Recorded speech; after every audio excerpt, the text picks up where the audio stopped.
Okay, baby, this is it. You sent your mama to the hospital one last time. I don't know when you're gonna be here, but when you get here, we're gonna have a lot of fun. And we're gonna love on you, and I hope you enjoy it.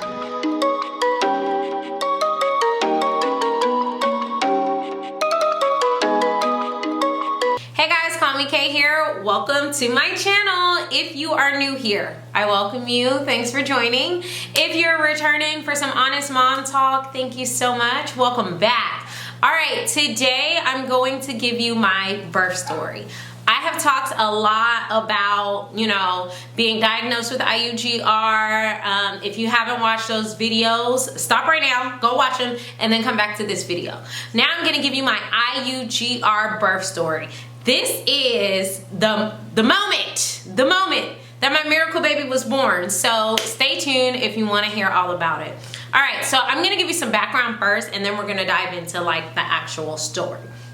So, I had a high-risk pregnancy. I'm back and forth to the doctor probably every probably 2 to 3 times a week, every single week. And they're doing non-stress tests. They're trying to figure out, when this baby needs to be born. So it's called a maternal fetal medicine doctor, or that's my high-risk doctor. That doctor specifically determines when I'm supposed to give birth. It's not my OBGYN who will deliver the baby, but it's a specialist that says, okay, there's something, the baby is in danger, there's something going on here where you need to have this baby right now. That's your MFM. Right? Maternal fetal medicine. Yeah, that. Okay, so I'm going to the doctor a lot just so we can be on it. I've done a lot of preventative things in order for my baby to have the best outcome, because we know my baby is small. We know that we're gonna have some sort of NICU stay. We're prepared for up to 3 months of a NICU stay. We really don't know, how long the baby's gonna stay in the hospital, but we're preparing ourselves mentally, going to the doctor a ton of times. I had steroid shots in my bum at a certain period to make sure that the baby's lungs were developed well, regardless of when the baby was born, and that actually was the case. The baby's lungs were well developed. So let's get into it. I had a false alarm first. So I go to a routine appointment, and I'm on the non-stress test for what seems like forever. I mean, I'm at the doctor's office at this point, probably going on an hour and a half, close to 2 hours, and the doctor comes in every so often and checks the reading. I don't know what it's called, but basically how you see the heartbeat, the da-da-da-da-da, that. The doctor comes in every so often to check that, and I'm there for a really long time, so I'm already thinking in my head, something's going on. So that day, they send me to the hospital, and they're basically I'm sending you for a 24-hour hold. If your baby improves, you can go home. If not, you'll be there until you have that baby. So luckily, once I got to the hospital, I was triaged and got checked in into labor and delivery. They were like, your baby's doing well.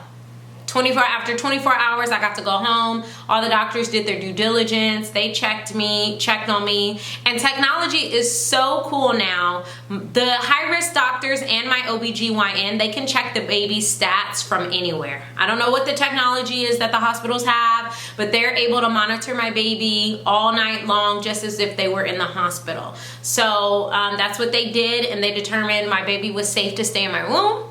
Little something, and we kept it pushing. Then 2 weeks later, maybe a week or 2 later, I'm 33 weeks. I think 33 weeks exactly. It was a Friday, I'll never forget. And the same thing happens. I'm at the doctor's office. I'm hooked up to the non-stress test. The doctor's checking the baby's heart rate and all these things to make sure the baby's not distressed. The baby's measured at these appointments too, to see how big. So at this point, the baby was 2 pounds, 3 ounces. As this visit, the baby measured 2 pounds, 3 ounces. And these are all I don't know if it's hypothesis or it can fluctuate. You know, the measurements can be off a little bit. This one was really close because this was a Friday. Remember, baby's weighing 2 pounds, 3 ounces. I'm at the doctor for a really long time. And finally, the doctor comes in and says, today's the day. I think you're gonna have this baby today. I want you to go. I had to like go sit and fill out some paperwork or talk to whoever. And then it was time to go to the hospital. Mind you, this is the visit that my husband, he did not come with me to this visit because he had to work. And I was like, it's fine. We've been doing these routine 2 to 3 times a week appointments. You've been at just about all of them. You can miss today. And lo and behold, I get sent to the hospital. So I get sent to the hospital. I do what I need to do. I'm by myself. And all the nurses and everything are like, hi, good luck. They're like, you know, we probably won't see you again, but good luck. Cause at this point, I'm friends with everybody in the office. I've been coming 2 to 3 weeks for months now. And now I'm 33 weeks along. So I'm saying my goodbyes and just thanking everybody for all their hard work, you know, getting this baby here. So it's urgent. Like I needed to get to the hospital as soon as I could, but I was also like kind of taking my time because I was by myself. My light's flickering a little bit. I'm sorry, y'all. You know, we doing this thing till we make it. So, you know, sometimes you gotta hit the light a little bit, make it stop twitching. But I'll never forget this story. I know it like it happened yesterday. So I leave from the doctor's office. I get in the car. I call my husband. I say, well, doctor says this is the day. And the doctor also said that no matter what, whether I have this baby today or not, I will be in the hospital until it's time to give birth. So that meant that if the baby started doing better and I did not need to give birth that day or close to that day, I'd be in the hospital for however long it took until we got the baby there. Because if you can imagine the danger that my baby was in being so small, we didn't want to take a chance at something happening in the middle of the night and I can't get to the doctor soon enough, or we just not knowing and the baby not making it. So I get in the hospital, I'll call my husband. He's like, okay, you know, call me when you get checked in the hospital. I'll be on my way.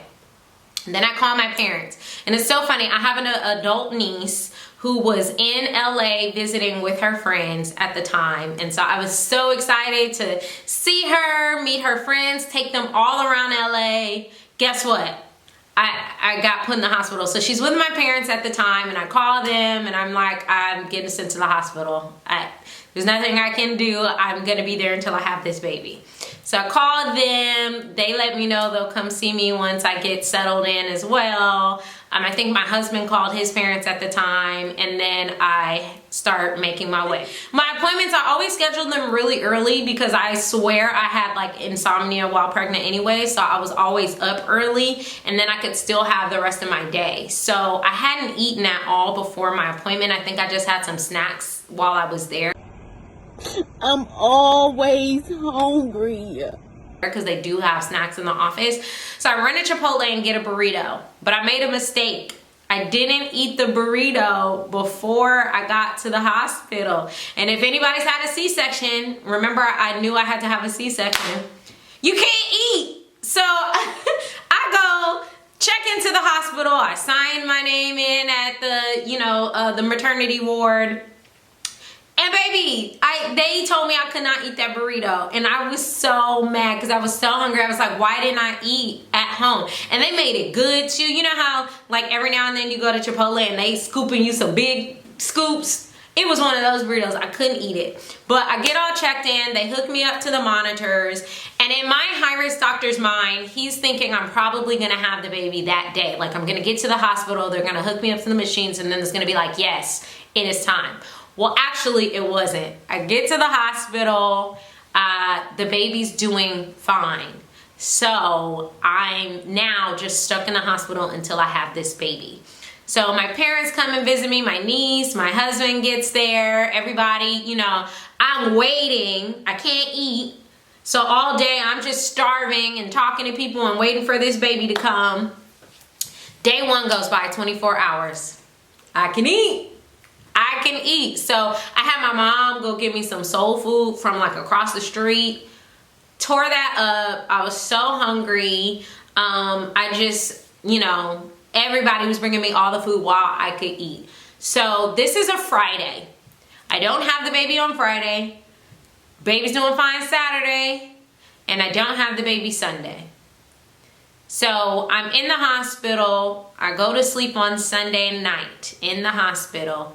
And at 2 a.m., I was woken up, and a bunch of nurses and the doctor on call rushes in the room. And they're like, did you feel anything different? And they're at the monitor, they're checking me, they're doing like, it's like a rush, and everybody's coming in, checking and trying to see what's going on with me. And they saw that the baby's heart rate took a big dip. And remember that heart monitor that I'm telling you about? You could visually see the heart rate going like this, and then it taking a dip and going on and taking a really big dip and going on like that. So that means the baby is in distress.